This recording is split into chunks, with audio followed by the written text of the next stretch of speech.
नमस्कार, AB star news देख रहे हैं आप और मैं हूं आपके साथ सोहन सिंह। वक्त हो चला आपका राज्य आपकी खबरों का, जिसमें सबसे पहले बात करेंगे कोरोना की। दरअसल कोरोना के मामले देश भर में तेजी से बढ़ रहे हैं। पिछले 24 घंटों की अगर बात करें तो 37,379 नए मामले सामने आए हैं। आपको बता दें कि इससे एक दिन पहले 33,000 से ज्यादा मामले सामने आए थे। तो लगातार कोरोना के मामलों में इजाफा देखने को मिल रहा है। वहीं बात अगर पश्चिम बंगाल की करें तो पिछले 24 घंटों में बंगाल में 6,153 कोरोना पॉजिटिव केस सामने आए हैं और इनमें से 8 लोगों की मौत हो गई है।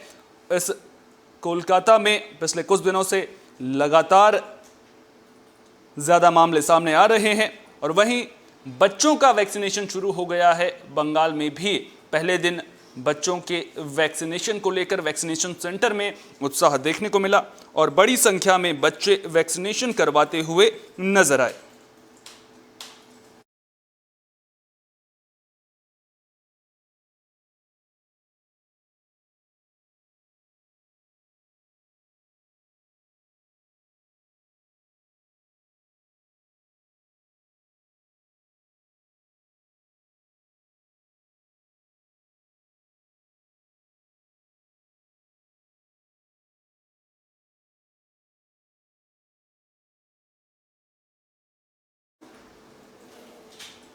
बिहार के गया से दर्दनाक सड़क हादसे की खबर सामने आई है। दरअसल यहां स्कूल बस की चपेट में आने से एक मासूम की मौत हो गई है।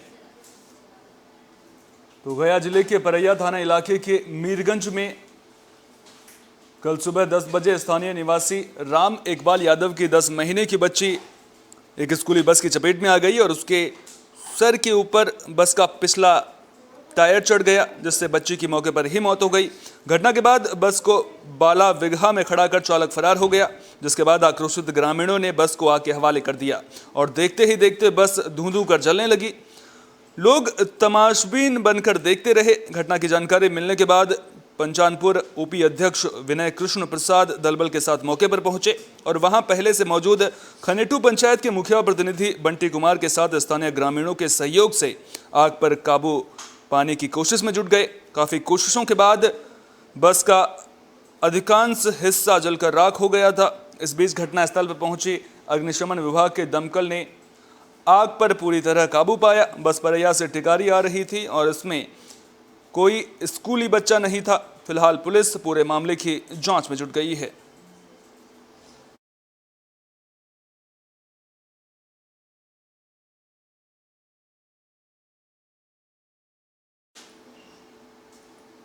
बिहार के सहरसा से भी सड़क हादसे की खबर सामने आ रही है। दरअसल यहां एक बेकाबू बाइक पेड़ से टकरा गई। इस हादसे में बाइक सवार की मौत हो गई है। तो सहरसा सदर थाना इलाके के मत्स्यगंधा मंदिर के पास तेज रफ्तार बाइक पेड़ से टकरा गई, जिससे बाइक सवार 23 साल के युवक की मौके पर ही दर्दनाक मौत हो गई। घटना की जानकारी मिलते ही परिजन मौके पर पहुंचे और युवक को सदर अस्पताल में भर्ती कराया गया, जहां डॉक्टर ने उसे मृत घोषित कर दिया। मृतक की पहचान 23 साल के मोहम्मद अकबर के रूप में हुई है, जो सदर थाना इलाके के गोबरगढ़ा गांव का रहने वाला था। घटना की जानकारी पाकर मौके पर पहुंची पुलिस ने शव को कब्जे में लेकर पोस्टमार्टम के लिए भेज दिया है।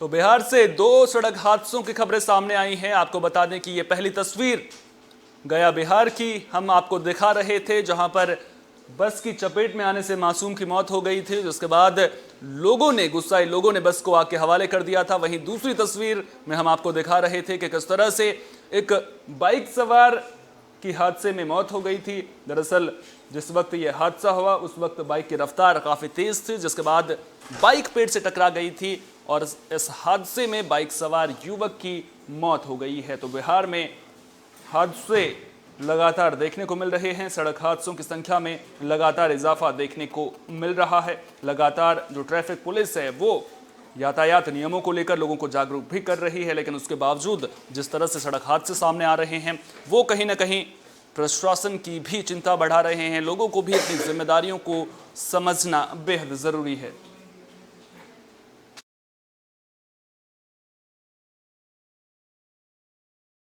गोबरगढ़ा अपने गांव से जो है मृतक जो है अपने गांव से जो है मार्केट आ रहा था किसी को बाइक देने के लिए, और 2 आदमी सवार था उस पे, और वो जो है मास्क लगाया हुआ था। और मौसम का हाल देख रहे हैं कि तेज हवा बहने के कारण और गाड़ी पे सवार होने के कारण जो है मास्क उसका जो है नाक से ऊपर आ गया, आँख को झाँप लिया, जिसके कारण जो है उसका गाड़ी का जो है संतुलन बिगड़ गया और वो जा करके एक्सीडेंट हो गया एक गाछ में टकरा करके, जहाँ वहाँ उसका जो है मौके पर उसकी मौत हो गई। और वो जो है मृतक जो है गोबरगढ़ा का रहने वाला है, और जिसको पुलिस प्रशासन के द्वारा जो है सदर हॉस्पिटल सहरसा में उसको लाया गया। अब बात बिहार के सुपौल की भी कर लेते हैं। दरअसल बिहार के सुपौल में किसान परेशान हैं और किसानों की परेशानी की वजह है खाद की किल्लत। सुबह से किसानों की लंबी लंबी लाइनें सेंटर पर देखने को मिल रही हैं, लेकिन इसके बावजूद किसानों को खाद नहीं मिल पा रही है। तो सूबे में खाद की किल्लत से जहां किसान बेहाल हैं, तो वहीं दुकानदार और अधिकारियों की बल्ले बल्ले है। दरअसल खाद की किल्लत इस तरह देखने को मिल रही है कि सुबह से लाइन में खड़े किसानों को देर शाम तक इंतजार करना पड़ता है, जिसकी बवानगी सुपौल जिले के बीरपुर स्थित बसमतिया रोड खाद्य दुकानदार दिलीप कुमार की दुकान पर भी देखने को मिली। सुबह से किसान लाइन में लगे नजर आए, लेकिन इसके बावजूद किसानों को खाद नहीं मिल पाया और कुछ किसानों को यूरिया मिला भी तो 400 रुपए के रेट से दिया गया, जिस पर किसान खासे नाराज हैं। मालूम हो कि यहाँ किसान ने मीडिया से कहा है कि अब हमें लगातार परेशानी का सामना करना पड़ रहा है। इस लाल फिताशाही से इसी तरह मस्जिद रोड में खाद्य की दुकानों पर सैकड़ों की भीड़ देखी गई, जबकि उक्त खाद्य दुकान पर जिला से आए कृषि विभाग अधिकारी विजय रंजन से एबी स्टार ने जानने की कोशिश की तो उन्होंने कहा कि अभी जांच कर रहे हैं, फिर कुछ बताएंगे। वहीं मौजूदा जेडीयू प्रखंड अध्यक्ष और बसंतपुर पैक्स अध्यक्ष अनिल कुमार खेरवार उर्फ मंटू से इस कल्लत संबंधित सवाल पूछने पर उन्होंने साफ साफ कहा कि जनता सजग नहीं है, उसी का नतीजा है। क्या कुछ उन्होंने कहा वो भी आपको सुनाएंगे। तो खासतौर पर देखा जाए तो किसान पूरी तरह से परेशान नजर आ रहे हैं। ऐसे में सवाल उठता है कि आखिर प्रशासनिक अधिकारी पूरे मामले को लेकर लापरवाही क्यों बरत रहे हैं।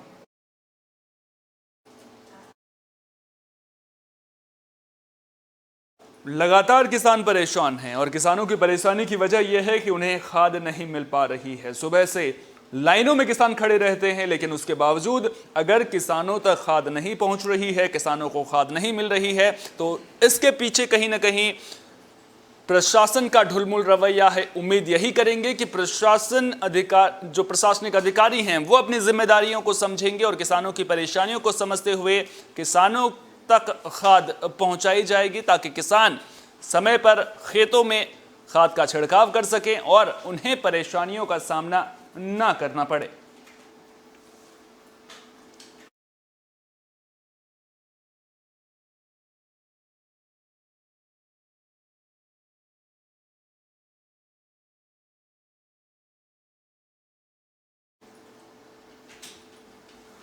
बिहार के गया में डिलीवरी के बाद एक प्रसूता की मौत हो गई। इस घटना के बाद परिजनों का जमकर हंगामा देखने को मिला है। तो जिले के शेरघाटी अनुमंडलीय अस्पताल में डिलीवरी के बाद एक प्रसूता की मौत हो गई। मृत महिला की पहचान शेरघाटी थाना क्षेत्र के महमदपुर टोला के खरार गांव के सुनील कुमार की 22 साल की पत्नी ममता कुमारी के रूप में हुई है। महिला की मौत की खबर के बाद परिजनों ने खूब हंगामा किया। हंगामे की सूचना मिलते ही शेरघाटी पुलिस अपने दलबल के साथ अस्पताल पहुंची और मामले को शांत कराया। पीड़ित सुनील कुमार ने अस्पताल के डॉक्टर पर आरोप लगाते हुए कहा कि उनकी पत्नी को 5:30 बजे भर्ती कराया गया था, जहां करीब 7 बजे उनकी पत्नी ने एक बच्चे को जन्म दिया। जन्म देने के 10 मिनट बाद मरीज के पेट में दर्द होने लगा। कुछ मिनटों बाद मरीज के पास पति सुनील कुमार पहुंचे। उनकी पत्नी ने बताया कि जल्दी से हमें कोई डॉक्टर को बुलाकर लाइए, हमारे पेट में बहुत ज़्यादा दर्द हो रहा है। जब इधर उधर करीब आधा घंटा भटकने के बाद एक आशा से मुलाकात हुई तो उन्होंने सारी बात उस आशा कर्मी को बताई। तो उन्होंने कहा कि महिला को दवा दे दी गई है, ऐसी कोई दिक्कत नहीं है, सब ठीक है। जहां पर कोई डॉक्टर या नर्स नहीं पहुंचा तो प्रसूता महिला ने दम तोड़ दिया। तो सवाल सीधे तौर पर स्वास्थ्य सुविधाओं पर उठ रहे हैं कि आखिर जब महिला की तबीयत खराब थी तो फिर डॉक्टर उसे देखने के लिए क्यों नहीं पहुंचा? आशा कर्मी ने ढुलमुल रवैया क्यों अपनाया? इसको लेकर भी लगातार सवाल खड़े हो रहे हैं। उम्मीद करेंगे कि स्वास्थ्य विभाग पूरे मामले को गंभीरता से लेगा ताकि आज जिस तरह से एक महिला की मौत का मामला सामने आया है, आगे इस तरह के मामले सामने न आए।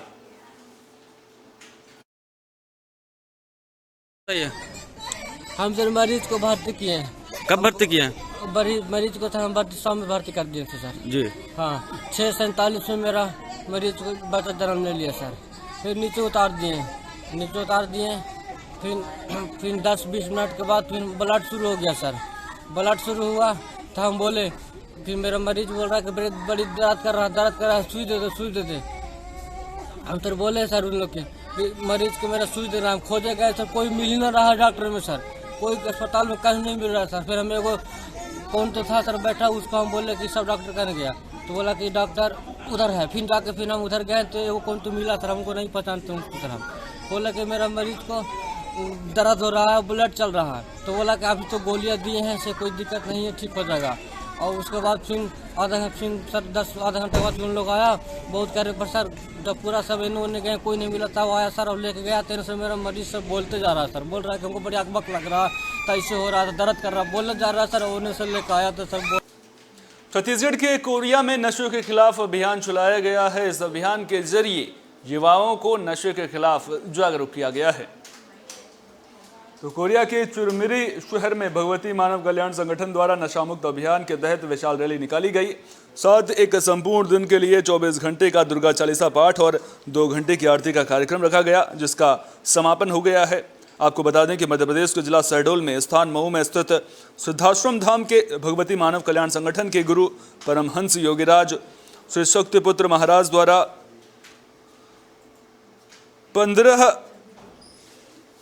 अप्रैल 1997 से अनंतकाल के लिए अखंड चालीसा पाठ चलाया जा रहा है, जिसका मूल उद्देश्य समाज हित के लिए लोगों को मांसाहार और नशा मुक्त बनाकर एक सुखी जीवन जीने के लिए प्रोत्साहित करना है। साथ ही साथ भगवती मानव कल्याण संगठन समाज हित में और सहायता की आवश्यकता पड़ने पर समाज के भिन्न भिन्न लोगों से मुलाकात कर समाज सेवा के लिए भी जाना जाता है।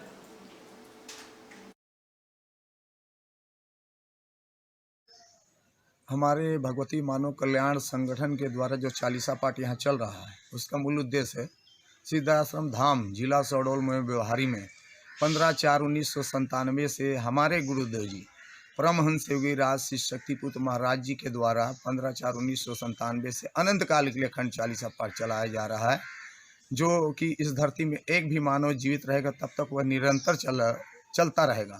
उसी का मूल उद्देश्य को लेकर समाज कल्याण के लिए, विश्व कल्याण के लिए 2 घंटे का आरती का क्रम, 5 घंटे का चालीसा, 24 घंटे का चालीसा समाज कल्याण के लिए हमारे गुरुवर जी के द्वारा प्रदान किया गया। छत्तीसगढ़ के कवर्धा में लोग परेशान हैं और लोगों की परेशानी की वजह है जर्जर सड़क। कबीरधाम जिले के सोनपुरी भुडकुड़ा मार्ग की हालत ज्यादा जर्जर हो चुकी है और जल्द ही इस समस्या का समाधान नहीं हुआ तो लोगों ने चक्काजाम करने की चेतावनी दी है। आपको बता दें कि सोनपुरी से भुडकुंडा जाने वाला रास्ता ज़्यादा खराब हो चुका है। बरसात का मौसम हो या फिर कोई और मौसम, रोड पर पैदल चलना तक दूभर हो गया है। बरसों से यही हालात बने हुए हैं। आसपास के ग्रामीणों ने कई बार इसको लेकर प्रशासन से मांग भी की कि जर्जर सड़क को ठीक किया जाए, लेकिन इसके बावजूद उनकी मांगों पर ध्यान नहीं दिया गया है, जिसके बाद ग्रामीणों ने चेतावनी दी है कि अगर रास्ते को जल्द से जल्द ठीक नहीं किया गया तो आने वाले दिनों में ग्रामीण चक्काजाम करने का काम करेंगे।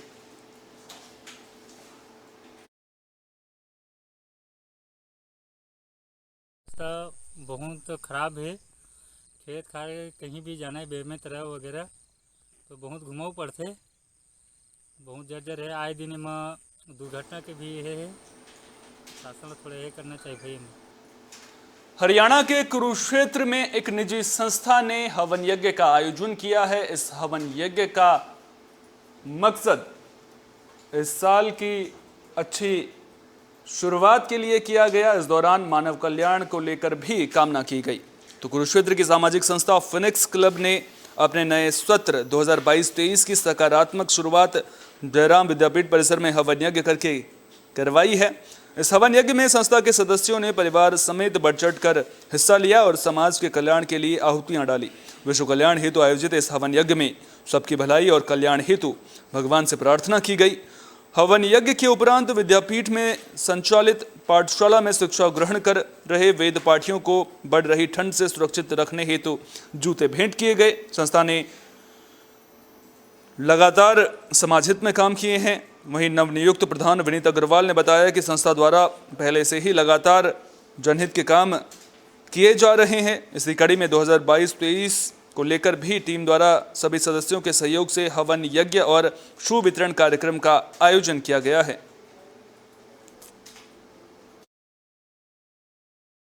जैसे कि लास्ट ईयर मैं प्रधान पद पे था और आने वाली जो हमारी team Vineet Agarwal ji as a president और Naresh Singla ji as a secretary और doctor Rajesh Wadhwa as a treasurer चुने गए हैं और वो आने वाले समय में मुझे उम्मीद है कि पूरा दिल और जान से तन मन धन के साथ इस क्लब को ऊंचाइयों तक पहुंचाने का काम करेंगे।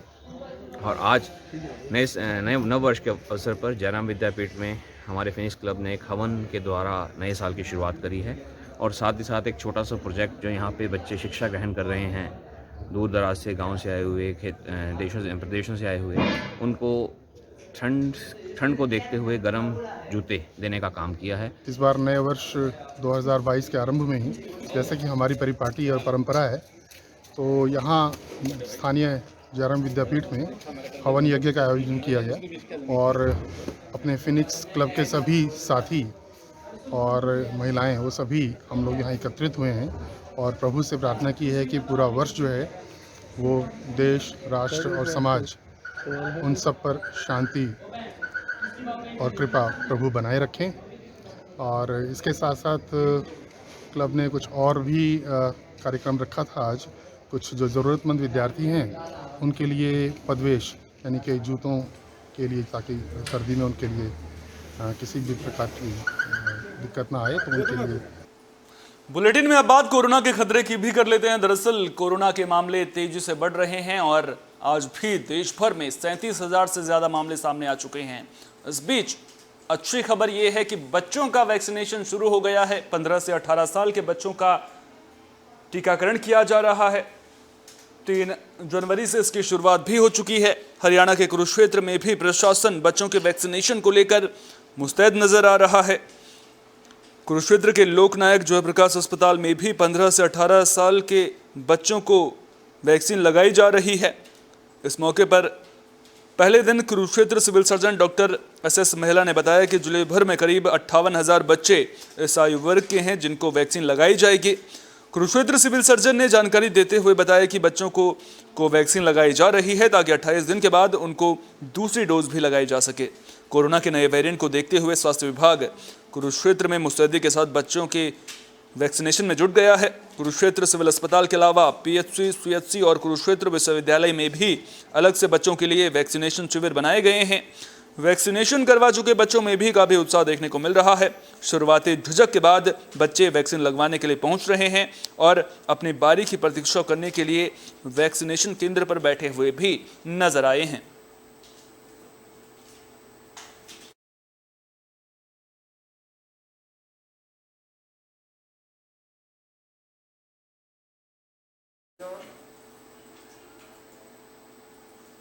हरियाणा के कुरुक्षेत्र में एक कार्यक्रम का आयोजन किया गया था जिसमें सेना के रिटायर्ड जनरल मनिंदरजीत सिंह पहुंचे। इस दौरान उन्होंने कहा कि युवाओं के मन में राष्ट्र प्रेम का भाव होना बेहद जरूरी है। कुरुक्षेत्र के कस्बा पेहोवा में भारतीय सेना के retired major general Maninderjeet Singh Tiwana ने कहा कि युवा पीढ़ी में राष्ट्र के प्रति प्रेम और समर्पण भाव पैदा करने में शिक्षण संस्थाओं की अहम भूमिका है। जब तक युवाओं के मन में राष्ट्र के प्रति प्रेम नहीं होगा, वे कर्तव्यनिष्ठ और सभ्य नागरिक नहीं बन सकते। इसलिए शिक्षा के साथ साथ छात्रों को देश के प्रति जिम्मेदारी का एहसास भी करवाना चाहिए। Major general Maninderjeet Singh Tiwana Arbor Grove school में आयोजित कार्यक्रम में बतौर मुख्य अतिथि पहुंचे थे। इससे पूर्व उन्होंने मां सरस्वती के समक्ष दीप प्रज्वलित कर रंगारंग और सांस्कृतिक कार्यक्रमों की शुरुआत की। मेजर जनरल टिवाना ने कहा कि जिस वक्त वे फौज में थे और उनकी ड्यूटी लेह लद्दाख में थी, इस दौरान वे हमेशा कमर में लटके हुए नक्शे को देखते रहते थे और फोन से कभी दूर नहीं जाते थे। वजह ये थी कि ना जाने किस वक्त किस क्षेत्र में साथ लगते देश घुसपैठ कर ले। ऐसे स्थिति में फोन पर तुरंत सूचना और दिमाग में नक्शे का होना बहुत जरूरी था। डॉक्टर प्रोमिला बत्रा ने स्कूल की उपलब्धियों को अभिभावकों और अतिथियों के समक्ष रखा। कार्यक्रम में शिक्षा के क्षेत्र में महत्वपूर्ण कार्य करने पर सेना मेडल से सम्मानित रिटायर्ड कर्नल कुलवंत सिंह को परोपकार स्वतंत्रता विभूति के तहत सम्मानित किया गया। सेवानिवृत्ति के बाद कर्नल कुलवंत सिंह ग्रामीण क्षेत्र में स्कूलों की दशा सुधारने में लगातार कोशिश कर रहे हैं। इस मौके पर बच्चों ने गिद्दा, भांगड़ा, कोरियोग्राफी और क्विज समेत कई तरह की प्रस्तुति देकर दर्शकों का मन मोह लिया। प्रतिभाशाली बच्चों को स्कूल की ओर से सम्मानित भी किया गया।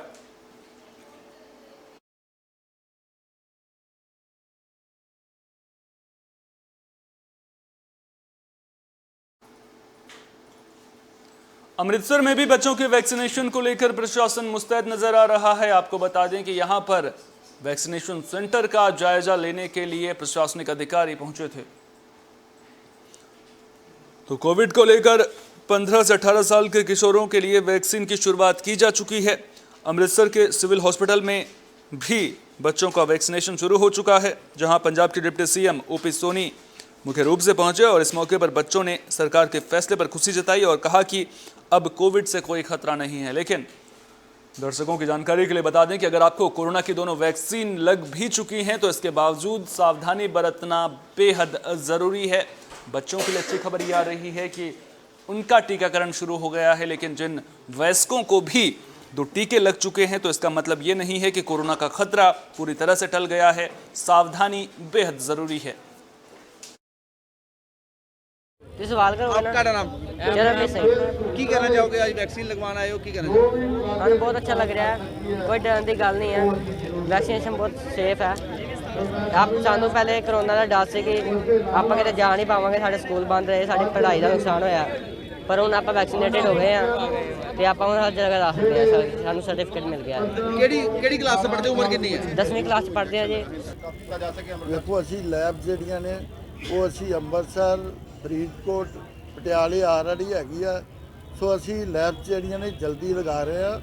ਸੋ ਸਾਰੇ ਟੈਸਟ ਜਿਹੜੇ ਨੇ ਹੁਣ ਤੇ ਪਟਿਆਲੇ ਭੇਜ ਰਹੇ ਆ, ਪਰ ਜਲਦੀ ਜਿਹੜੇ ਟੈਸਟ ਜਿਹੜੇ ਨੇ ਓਮਿਕਰੋਨ ਦੇ ਉਹ ਜਲਦੀ ਅਸੀਂ ਲੈਬ ਜਿਹੜੀਆਂ ਤਿਆਰ ਕਰ ਰਹੇ ਆ। ਤੇ ਜਿਹੜੇ ਲੋਕ ਨਹੀਂ ਲਗਵਾ ਰਹੇ ਜੀ ਉਹਨਾਂ ਵਾਸਤੇ ਕੀ ਕਹੋਗੇ? ਦੇਖੋ ਸਾਡੇ ਡਿਸਟ੍ਰਿਕਟ ਅੰਮ੍ਰਿਤਸਰ ਡਿਸਟ੍ਰਿਕਟ ਦੀ ਤੁਸੀਂ ਗੱਲ ਕਰ ਰਹੇ ਹੋ, ਇੱਥੇ 85% ਦੇ ਕਰੀਬ ਫਸਟ ਡੋਜ਼ ਜਿਹੜੀ ਹੈ ਉਹ ਲੱਗ ਚੁੱਕੀ ਆ। 46% ਦੇ ਕਰੀਬ ਸੈਕੰਡ ਡੋਜ਼ ਵੀ ਲੱਗ ਚੁੱਕੀ ਹੈ। ਸੋ ਬਾਕੀ ਡੀ ਸਾਹਿਬ ਬੈਠੇ ਨੇ, ਸੋ ਮੀਟਿੰਗਾਂ ਹੋ ਰਹੀਆਂ ਨੇ। ਕੱਲ੍ਹ ਵੀ ਮੀਟਿੰਗ ਇਹਨਾਂ ਕੀਤੀ ਹੈ। ਸੋ ਪੰਜਾਬ ਲੈਵਲ 'ਤੇ ਅਸੀਂ ਵੀ ਮੀਟਿੰਗਾਂ ਕਰ ਰਹੇ ਹਾਂ। ਸੋ ਜਲਦੀ ਜਿਹੜਾ ਉਹ ਅਸੀਂ 100% ਤੱਕ ਪਹੁੰਚਣਾ। ਫਸਟ ਡੋਜ਼ ਜਿਹੜੀ ਆ ਉਹ 86 ਦੇ ਕਰੀਬ ਦੇ ਕਰੀਬ ਲੱਗ ਚੁੱਕੀ ਆ।